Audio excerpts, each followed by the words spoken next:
Hello, good morning, जोहार। मैं राजू और आप देख रहे हैं 24 झारखंड न्यूज। चलिए जानते हैं झारखंड की आज की 25 मुख्य बड़ी खबरों को। विधायक जयराम महतो का बड़ा आरोप, कहा जेएलकेएम को टारगेट कर रहे हैं पूर्वी सिंहभूम के डीसी। जाने पूरा माजरा। घाटशिला उपचुनाव को लेकर राजनीतिक सरगर्मी बढ़ गई है। जेएलकेएम अध्यक्ष डुमरी विधायक जयराम महतो ने पूर्वी सिंहभूम प्रशासन पर जेएलकेएम पार्टी को निशाना बनाने का आरोप लगाया है। धनबाद में एक कार्यक्रम के दौरान मीडिया से बातचीत में विधायक जयराम महतो ने कहा कि घाटशिला में जब भी जेएलकेएम के बैनर तले कोई कार्यक्रम आयोजित किया जाता है, पार्टी को तुरंत नोटिस थमा दिया जाता है। हाल ही में गाड़ी के बोनेट पर चढ़कर रोड शो किए जाने पर भी पूर्वी सिंहभूम डीसी कार्यालय से नोटिस जारी कर दिया गया। उन्होंने इसे बेहद दुर्भाग्यपूर्ण बताया है। जयराम महतो ने कहा कि बिहार में भी चुनाव हो रहे हैं, वहां ऐसी स्थिति नहीं दिख रही, लेकिन झारखंड में केवल और केवल जेएलकेएम को ही टारगेट किया जा रहा है। उन्होंने कहा कि प्रचार के दौरान पीएम मोदी से लेकर कई बड़े नेता खुली जीप में या फिर बोनेट पर चढ़कर लोगों के बीच जाते हैं, लेकिन उन लोगों को नोटिस नहीं मिलता है, जबकि घाटशिला उपचुनाव में जेएलकेएम के साथ ऐसा किया जा रहा है। डुमरी विधायक ने कहा कि सीएम हेमंत सोरेन और उनकी पत्नी विधायक कल्पना सोरेन भी लोगों के बीच ऐसे ही जाते हैं, लेकिन उन्हें पूर्वी सिंहभूम के डीसी कोई नोटिस नहीं भेजते हैं। उन्होंने कहा कि विपरीत दिशा में राजनीति करने के लिए उन्हें इस तरह से परेशान किया जा रहा है। सीधे सीधे उन्होंने प्रशासन पर जेएलकेएम को टारगेट करने का आरोप लगाया है। आपको बता दें कि डुमरी विधायक जयराम महतो अखिल भारतीय पटेल सेवा संघ द्वारा आयोजित सरदार वल्लभभाई पटेल जयंती समारोह में शामिल होने धनबाद पहुंचे थे। आज से मैया सम्मान योजना 16वीं किस्त की राशि का हस्तांतरण शुरू। झारखंड की महिलाओं के लिए बड़ी खुशखबरी आई है, क्योंकि राज्य सरकार ने मैया सम्मान योजना के तहत 16वीं किस्त की राशि का ट्रांसफर शुरू कर दिया है। अब राज्य भर की पात्र महिलाओं के बैंक खातों में 2500 की आर्थिक सहायता भेजी जा रही है। सरकार की यह योजना महिलाओं को आत्मनिर्भर और आर्थिक रूप से सशक्त बनाने की दिशा में एक बड़ा कदम मानी जा रही है।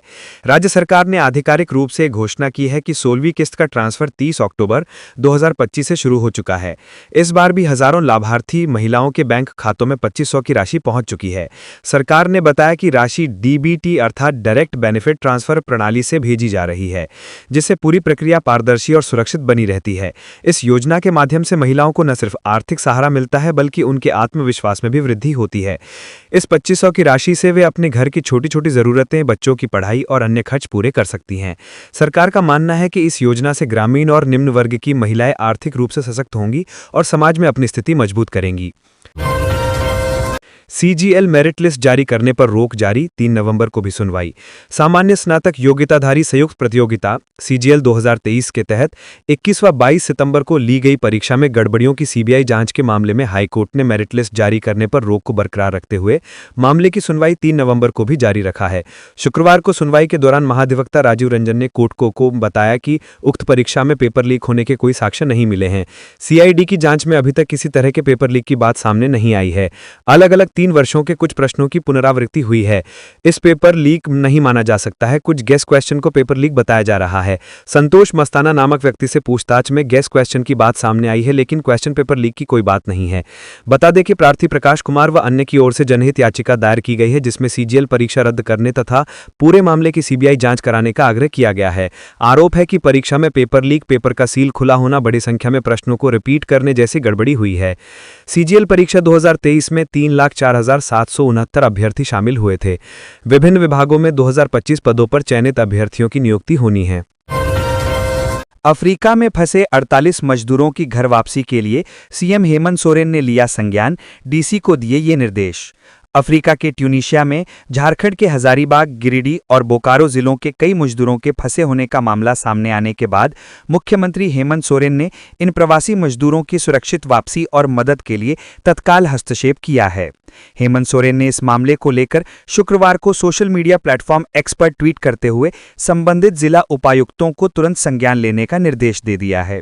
अपने ट्वीट में मुख्यमंत्री ने लिखा, उक्त मामले की जांच एवं श्रम विभाग के साथ समन्वय बनाकर प्रवासी भाइयों की मदद हेतु कार्रवाई कर सूचित करें। सीएम सोरेन ने हजारीबाग, गिरिडीह और बोकारो जिलों के उपायुक्तों को सीधे टैग किया है ताकि इस संवेदनशील मुद्दे पर बिना किसी देरी के त्वरित कार्रवाई सुनिश्चित की जा सके। आपको बता दें कि झारखंड के हजारीबाग, गिरिडीह और बोकारो जिले के कुल 48 प्रवासी मजदूर अफ्रीका के ट्यूनीशिया में फंसे हुए हैं।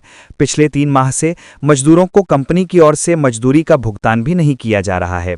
इस वजह से मजदूरों के साथ खाने पीने का संकट खड़ा हो गया है। वहां फंसे मजदूरों ने वीडियो संदेश में अपना दर्द साझा करते हुए कहा है कि हम यहां बहुत बुरी हालत में हैं। कंपनी ने हमारा वेतन रोक दिया है और हमारे पास खाने तक के पैसे नहीं बचे हैं। हम बस किसी तरह अपने घर वापस लौटना चाहते हैं। जिसके बाद अब मुख्यमंत्री ने इस मामले पर हस्तक्षेप किया है।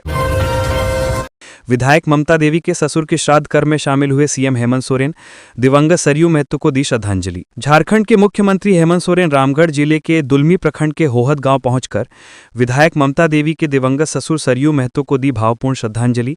इस दौरान मुख्यमंत्री ने शोकाकुल परिवार से मुलाकात कर अपनी गहरी संवेदनाएं व्यक्त की।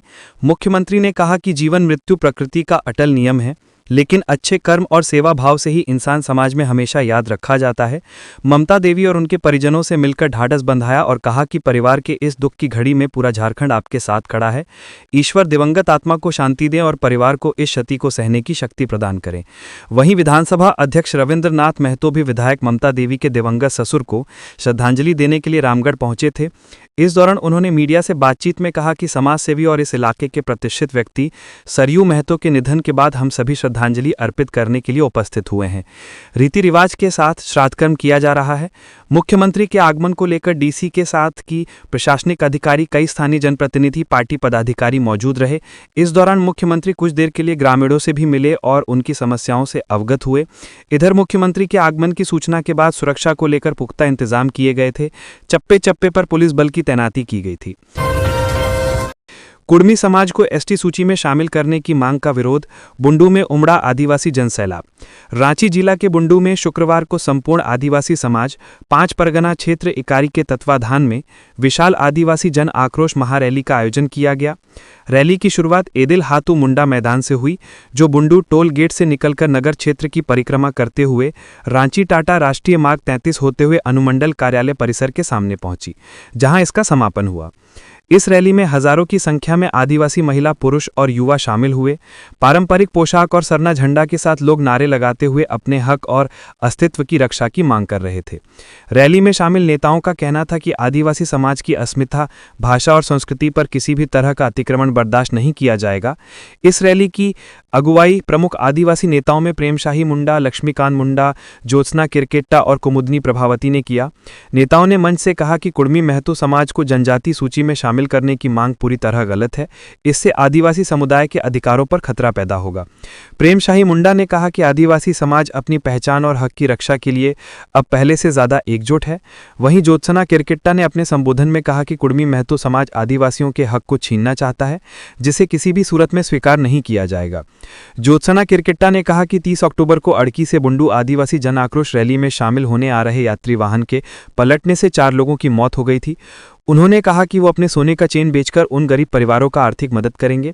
उन्होंने मुख्यमंत्री हेमंत सोरेन से पीड़ित परिवार के एक सदस्य को नौकरी देने की मांग की है। साथ ही चेतावनी दी है कि अगर कुड़मी समाज के लोग एसटी का दर्जा की मांग को लेकर रेल रोकेंगे तो पूरा आदिवासी समाज अखड़ा में जुटकर विरोध करेगा। रैली को देखते हुए प्रशासनिक स्तर पर कड़ी सुरक्षा व्यवस्था की गई थी। बुंडू डीएसपी ओम प्रकाश के नेतृत्व में अनुमंडल क्षेत्र के सभी थाना प्रभारी और जिला बल के जवान तैनात रहे। पूरे कार्यक्रम के दौरान विधि व्यवस्था नियंत्रण में रही और रैली शांतिपूर्ण ढंग से संपन्न हुई। चक्रवाती तूफान मोंथा से धान, आलू और सब्जियों की फसल को नुकसान। 28 अक्टूबर की शाम से राज्य के कई जिलों में चक्रवाती तूफान मोंथा के प्रभाव से तेज हवा के साथ हो रही बारिश ने धान, आलू और सब्जियों की फसल को नुकसान पहुंचाया है। राजधानी रांची के ही चानो, मांडर, इटकी, बेड़ो और मांझी, कांके, अनगढ़, सोनाहातू प्रखंड में खेतों में लगी धान की फसल तेज हवा के चलते गिर गई है। वहीं कई जगह खेतों में पककर तैयार धान की फसल के गिर जाने से नमी की वजह से उसकी गुणवत्ता खराब होने की संभावना बढ़ गई है। इसी तरह बेमौसम बारिश की वजह से आलू की फसल खराब होने की भी संभावना अधिक हो गई है। अगर मोन्था के प्रभाव से पिछले 4 दिनों से तेज हवा के साथ हो रही बारिश का असर की बात करें तो बीन्स, गोभी, टमाटर, नेनुआ, खीरा और अन्य सब्जियों के पौधे बर्बाद होने, उसके फूल झड़ जाने से उत्पादन प्रभावित होने की संभावना है। इस संबंध में हेहल के प्रगतिशील किसान सतीलाल कहते हैं कि तेज हवा के साथ बारिश से धान की फसल तैयार होने के करीब आकर गिर गई है। इसका असर उत्पादन पर पड़ेगा। उन्होंने कहा कि बाग बगीचे और सब्जियों पर भी इस बेमौसम की बारिश का खराब असर पड़ेगा। कृषि पदाधिकारी रामशंकर प्रसाद सिंह ने कहा कि मोन्था की वजह से रांची में भी अन्य जिलों की तरह तेज हवा के साथ बारिश हुई है। हर दिन उनके पास 100 के करीब किसानों के फोन फसल नुकसान को लेकर आते हैं। उन्होंने बताया कि इस संदर्भ में एक बैठक भी प्रशासनिक स्तर पर हुई है। रामाशंकर प्रसाद सिंह ने कहा कि जिन किसानों ने अपनी फसल की फसल बीमा कराया है वो टोल फ्री नंबर 14474 पर कॉल करें और वहां से मिले निर्देशों का पालन करते हुए 72 घंटे के अंदर नुकसान फसल का फोटो के साथ जानकारी दें। उन्होंने कहा कि एसडीआरएफ की ओर से मिलने वाले मुआवजा को लेकर विभाग के स्तर पर फैसला करना है। घाटशिला को लेकर आमने सामने जेएमएम और बीजेपी जीत के दावों के बीच चुनाव प्रचार हुआ तेज। घाटशिला उपचुनाव की तारीख जैसे जैसे नजदीक आ रहा है वैसे वैसे सियासी जंग तेज होने लगा है। सत्तारूढ़ पार्टी और विपक्ष दोनों अपनी अपनी जीत के दावे कर रहे हैं। दूसरी ओर इलाके में प्रचार अभियान भी तेज हो गया है। झारखंड मुक्ति मोर्चा ने अपने प्रत्याशी सोमेश सोरेन की जीत सुनिश्चित करने के लिए पार्टी के केंद्रीय अध्यक्ष और राज्य के मुख्यमंत्री हेमंत सोरेन और विधायक कल्पना सोरेन के नेतृत्व में सघन चुनाव प्रचार करने में जुटी है। इस सीट को प्रतिष्ठा की सीट मान रहे जेएमएम ने अपने सभी नेताओं को घाटशिला में कैंप करने को कहा है।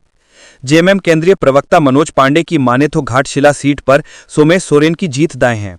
उन्होंने घाटशिला में एक तरफा लड़ाई होने का दावा करते हुए कहा कि वहां की जनता ने आकलन कर चुकी है कि बाबूलाल सोरेन और सोमेश सोरेन में से किसे चुने। सोमेश सोरेन की अपनी अलग छवि है, मृदुभाषी हैं और जनता के बीच उनका खास पकड़ है, इसलिए पिछले चुनाव से 2 गुनी वोट से जीत होगी। झामुमो नेता ने भारतीय जनता पार्टी के द्वारा जीत का दावा किया जाने को हास्यास्पद बताया है। उन्होंने कहा कि चुनाव से पहले उनका दावा किया जाना भी उचित है, मगर जब मतों की गिनती होगी तब सब कुछ सामने आ जाएगा। घाटशिला में 11 नवंबर को उपचुनाव होने हैं जिसके परिणाम 14 नवंबर को आएगा। इस चुनाव में झारखंड मुक्ति मोर्चा प्रत्याशी सोमेश सोरेन के सामने प्रमुख विपक्षी दल भारतीय जनता पार्टी के प्रत्याशी बाबूलाल सोरेन हैं। भारतीय जनता पार्टी को उम्मीद है कि घाटशिला उपचुनाव परिणाम राज्य की दशा और दिशा निर्धारित करेगी। स्वास्थ्य मंत्री ने चाईबासा सदर अस्पताल का किया निरीक्षण, दिए आवश्यक दिशा निर्देश। झारखंड के स्वास्थ्य मंत्री डॉक्टर इरफान अंसारी ने शुक्रवार को चाईबासा सदर अस्पताल का निरीक्षण किया और अस्पताल प्रबंधन तथा जिला प्रशासन को आवश्यक दिशा निर्देश दिए।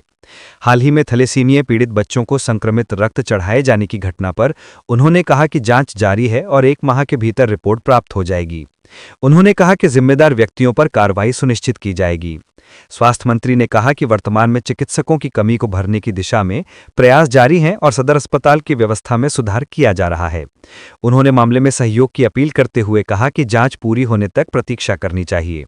मंत्री ने विपक्ष द्वारा इस्तीफे की मांग पर प्रतिक्रिया देते हुए कहा कि जांच प्रक्रिया के पूर्ण होने से पहले ऐसी मांग उचित नहीं है। उन्होंने कहा कि सरकार स्वास्थ्य सेवाओं के सुदृढ़ीकरण के लिए लगातार कार्य कर रही है।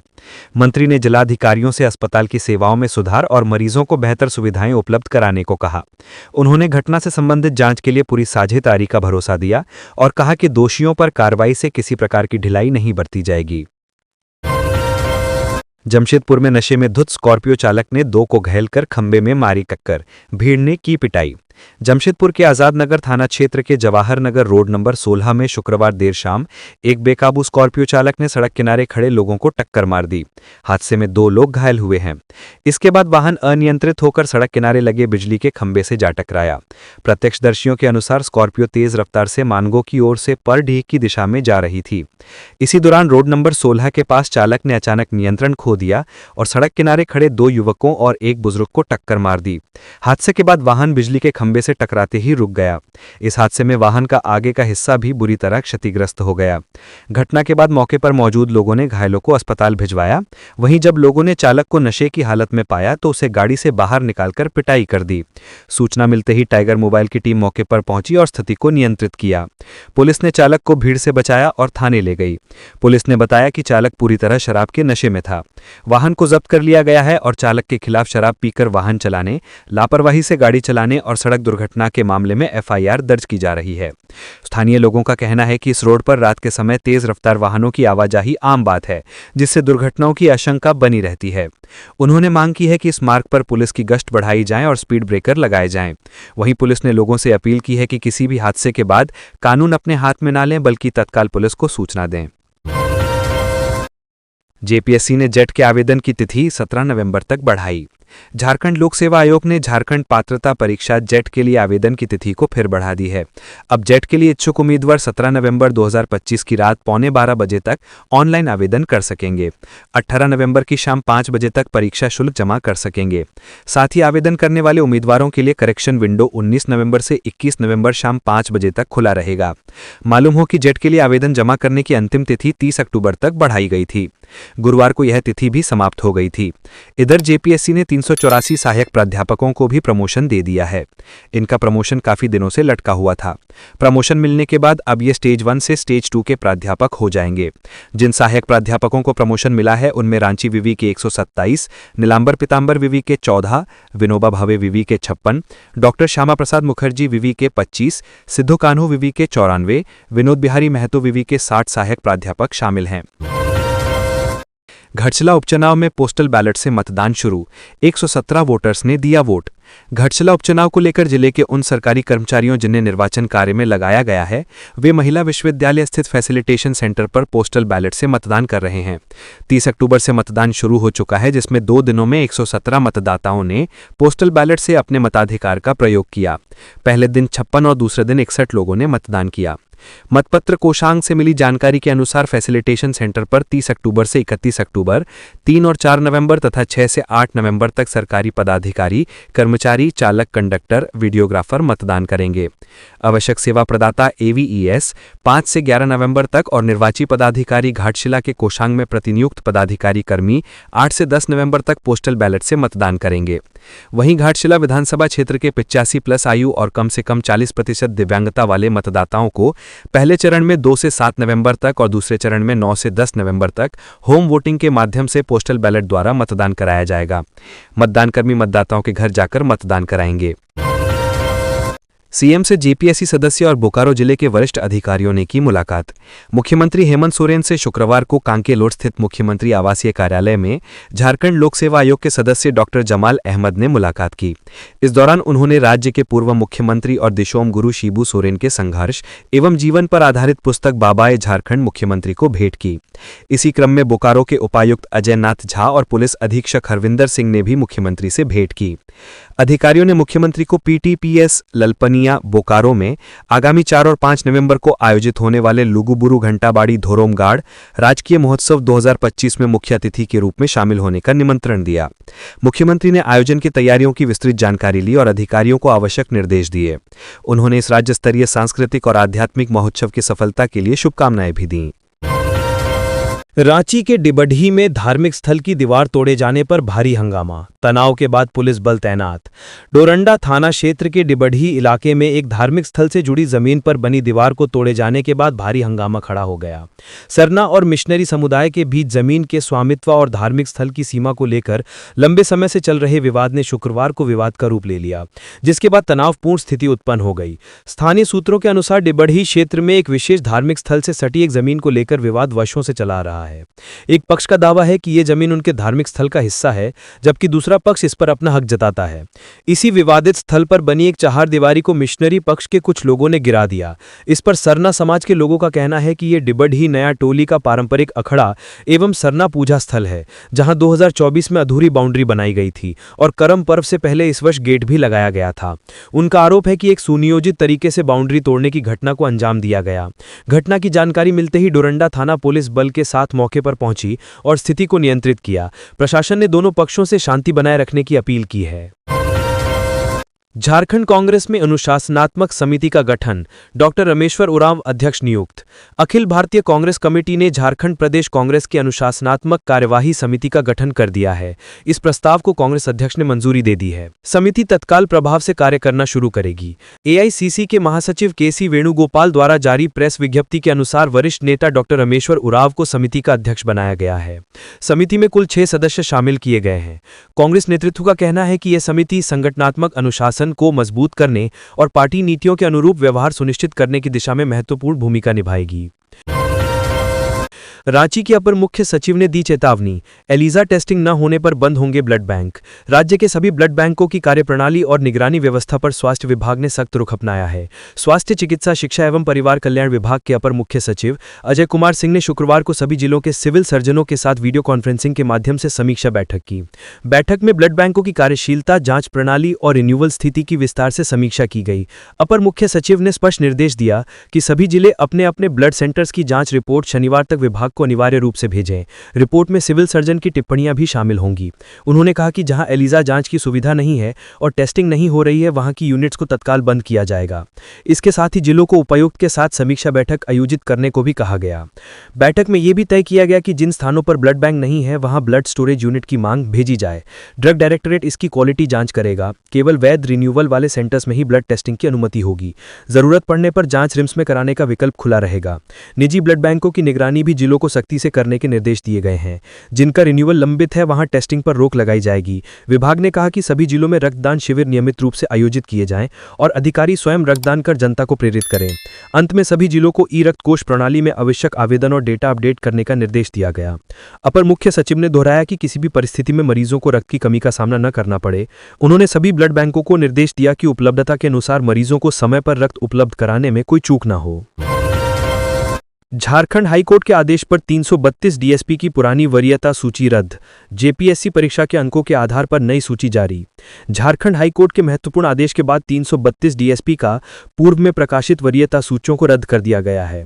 अब झारखंड लोक सेवा आयोग जेपीएससी द्वारा 11 सितंबर 2010 यानी 1 जुलाई 2010 के विज्ञापन के तहत आयोजित परीक्षा में प्राप्त अंकों के आधार पर गृह कारा एवं आपदा प्रबंधन विभाग के द्वारा 31 अक्टूबर यानी शुक्रवार को संशोधित वरीयता सूची प्रकाशित की गई है, जो 1 जनवरी 2016 से प्रभावी होगी।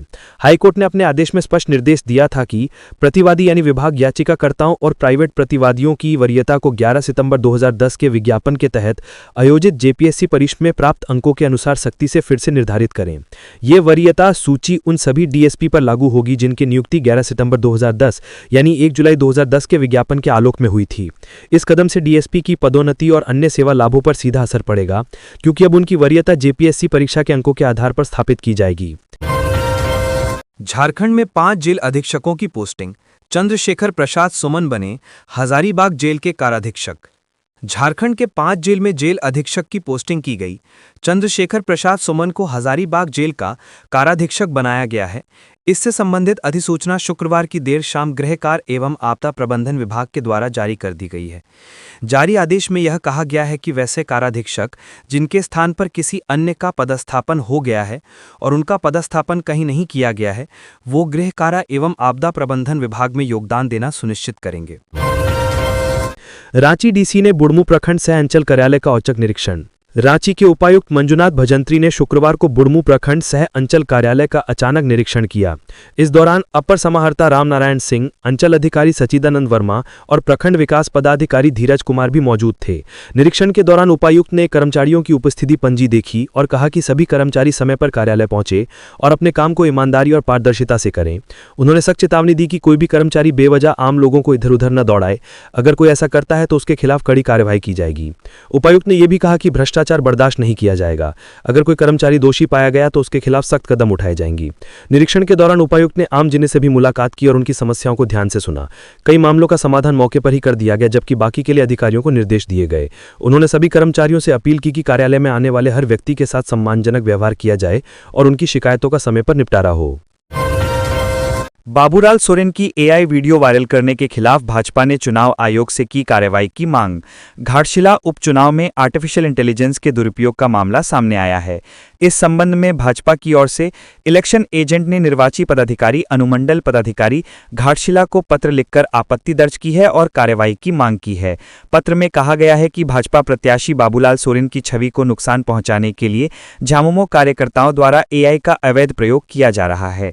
आरोप है कि इस माध्यम से मतदाताओं के विचार और विश्वास को प्रभावित करने तथा प्रत्याशी के सामाजिक और राजनीतिक छवि को अनैतिक रूप से खराब करने का प्रयास किया गया है। भाजपा की शिकायत के अनुसार फेसबुक पर साझा किए गए पोस्ट में कहीं भी यह उल्लेख नहीं है कि वह एक एआई जनित फोटो है जो चुनाव आयोग द्वारा निर्धारित नियमों का उल्लंघन है।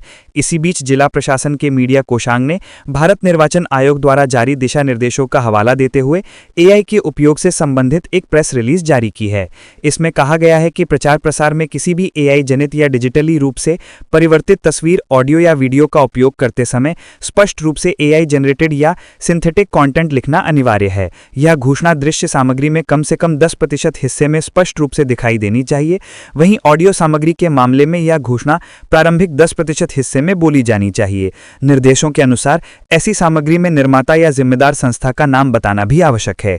किसी व्यक्ति की पहचान, आवाज या रूप को भ्रामक तरीके से प्रस्तुत करने पर पूर्ण प्रतिबंध है। इसके अलावा यदि किसी आधिकारिक हैंडल पर नियमों का उल्लंघन करने वाली या आपत्तिजनक मामला पाया जाता है तो उसे 3 घंटे के भीतर हटाना अनिवार्य है। निर्वाचन आयोग के दिशा निर्देशों के तहत राजनीतिक दलों को सभी एआई जनित सामग्रियों का रिकॉर्ड सुरक्षित रखना होगा, जिसमें निर्माता का विवरण और टाइम स्टैम्प शामिल रहेगा ताकि आवश्यकता अनुसार व्यवस्थापन किया जा सके। साथ ही किसी भी प्रचार सामग्री को प्रसारित करने से पहले एमसीएमसी कोषांग से प्रमाणीकरण कराना अनिवार्य है। झारखंड में नगर निकायों के परिसीमन के नए नियम जारी, आबादी के अनुसार तय होंगे वार्ड। झारखंड सरकार ने राज्य के सभी नगर निकायों में परिसीमन अर्थात डिलिमिटेशन और आरक्षित निर्वाचन क्षेत्रों के गठन से संबंधित नए नियम जारी कर दिए हैं।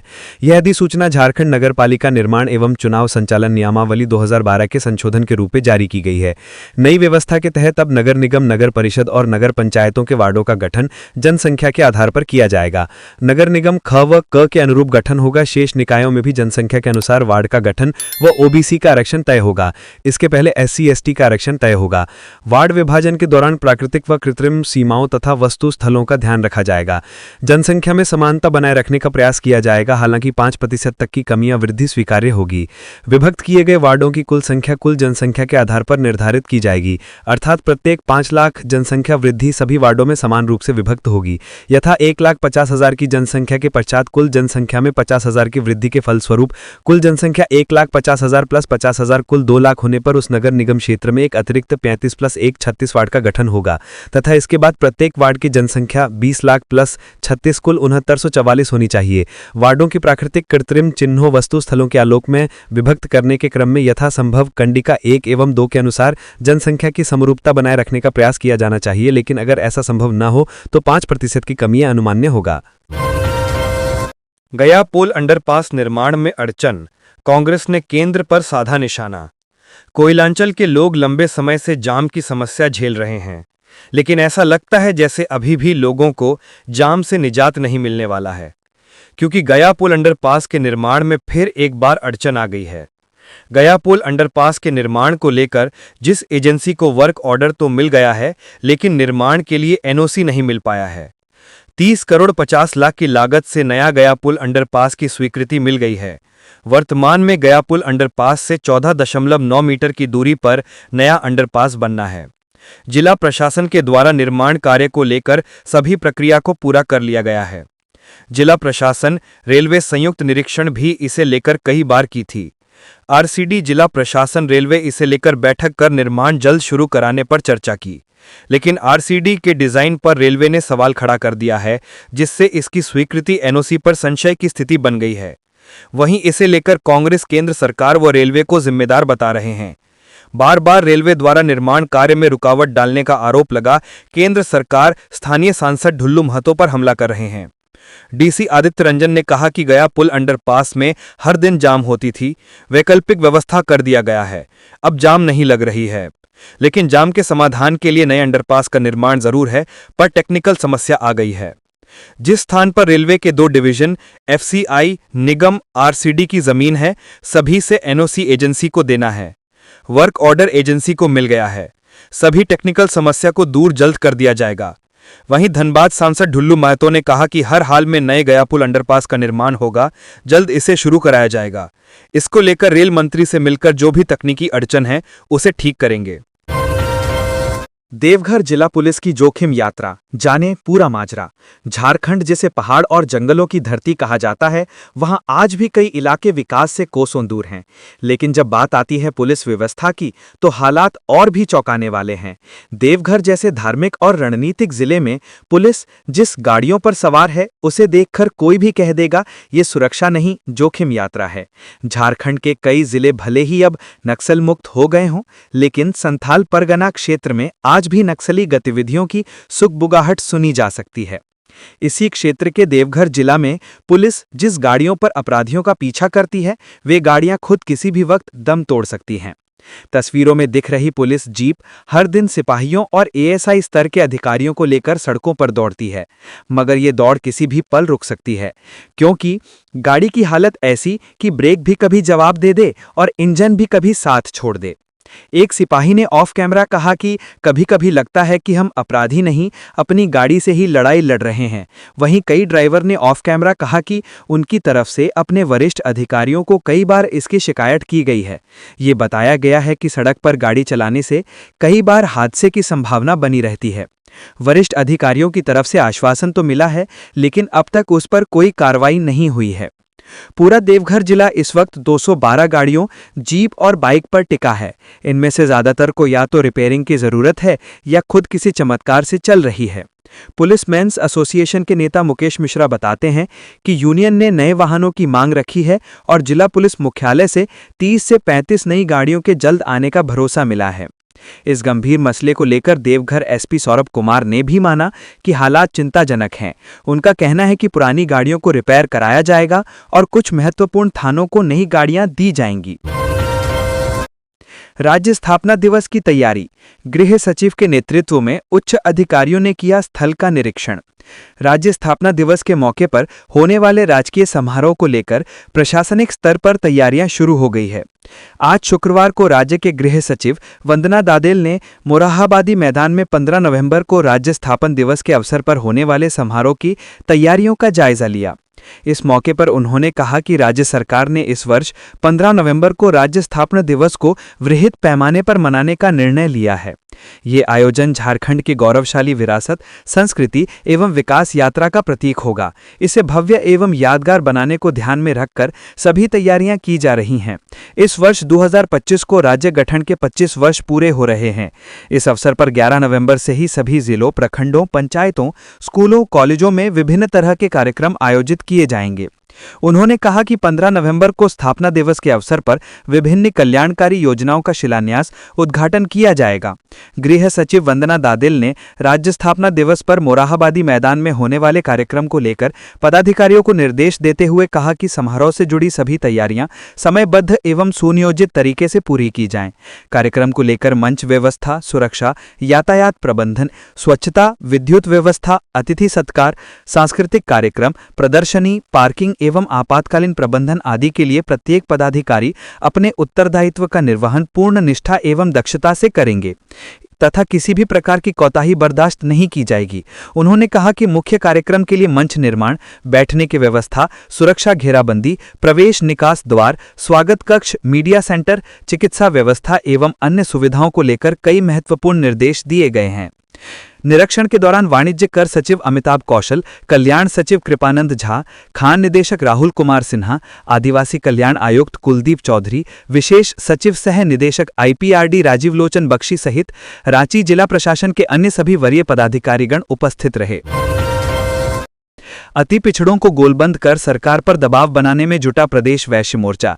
13 नवंबर को करेंगे राजभवन मार्च। झारखंड राज्य में पिछड़ों को गोलबंद कर सरकार पर दबाव बनाने में जुटा वैश्य मोर्चा ने आगामी 13 नवंबर को राजभवन मार्च करने का निर्णय लिया है। इसको लेकर आगामी रणनीति पर शुक्रवार को हुई बैठक में चर्चा की गई। अपने 7वें स्थापना दिवस के मौके पर झारखंड प्रदेश वैश्य मोर्चा के केंद्रीय अध्यक्ष महेश्वर साहू ने इसकी घोषणा करते हुए कहा कि राज्य में वैश्यों के अधिकार को लेकर संगठन हमेशा आंदोलनरत रहा, जिसके कारण नगर निकाय चुनाव में ट्रिपल टेस्ट पिछड़ा वर्ग आयोग का गठन हुआ है। इसके बावजूद आज भी पिछड़ों को 27% आरक्षण का मामला लंबित है। उन्होंने कहा कि वैश्य मोर्चा का जन्म ही विपरीत परिस्थितियों से लड़ने और वैश्य समाज को अधिकार दिलाने के लिए हुआ है। वैश्य मोर्चा कोई कोई आम सामाजिक संगठन नहीं है कि साल में एक बार खाना पूर्ति के लिए कार्यक्रम कर दिया जाए, बल्कि वैश्य मोर्चा मुद्दों और नीतियों के साथ आगे बढ़ने का संकल्प लेकर चलती है। उन्होंने कहा कि अपने लोगों का सम्मान करना और जरूरत पड़ने पर लड़कर सम्मान बचाना हमारा उद्देश्य है। ये अभियान आगे भी जारी रहेगा। लातेहार में 10 से 26 नवंबर तक चलाया जाएगा कुष्ठ जागरूकता अभियान। उपायुक्त उत्कर्ष गुप्ता की अध्यक्षता में कुष्ठ रोग खोज अभियान 2025-26 प्रथम चक्र के सफलतापूर्वक क्रियान्वयन को लेकर जिला स्तरीय समन्वय समिति की बैठक आयोजित की गई। बैठक में उपायुक्त ने सिविल सर्जन से स्पर्श कुष्ठ जागरूकता अभियान की रूपरेखा की जानकारी ली। सिविल सर्जन ने बताया कि 10 नवंबर से 26 नवंबर तक चलने वाले अभियान के दौरान जिले में घर घर सर्वे कर कुष्ठ रोग से पीड़ित मरीजों की पहचान की जाएगी एवं उन्हें कुष्ठ रोग के प्रति जागरूक किया जाएगा। इसके लिए कुल 1193 टीमों का गठन किया गया है। उन्होंने आगे बताया कि अभियान का उद्देश्य बीमारी के प्रसार पर रोक लगाना और मरीजों को समय पर इलाज उपलब्ध कराना है।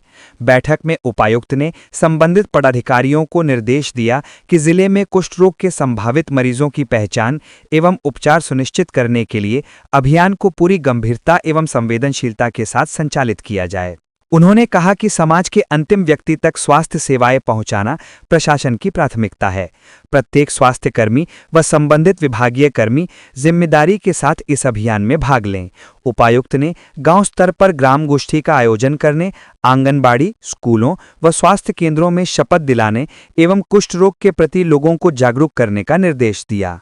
तो ये थी आज की झारखंड की टॉप बड़ी खबरें। इसी तरह झारखंड की हर छोटी सी बड़ी खबर देखने के लिए आप हमारे चैनल 24 झारखंड न्यूज को सब्सक्राइब करके बेल आइकन प्रेस कर ले, जिससे झारखंड की हर छोटी सी बड़ी खबर की अपडेट आप तक पहुंचता रहे। तो आज के लिए बस इतना ही। हमें दीजिए इजाजत, फिर मिलते हैं नेक्स्ट न्यूज में।